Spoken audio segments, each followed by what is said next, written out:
to save a video to gallery in TikTok. Hi guys, in this video I'm gonna show you how to save a video to gallery in TikTok.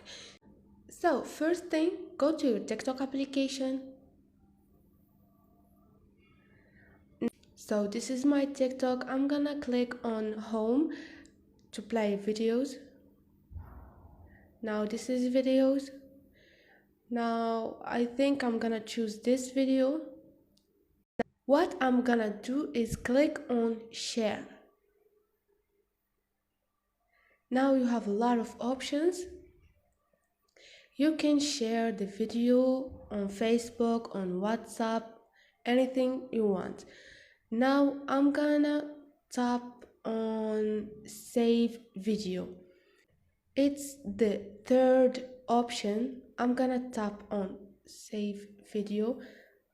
Now the video is on my gallery.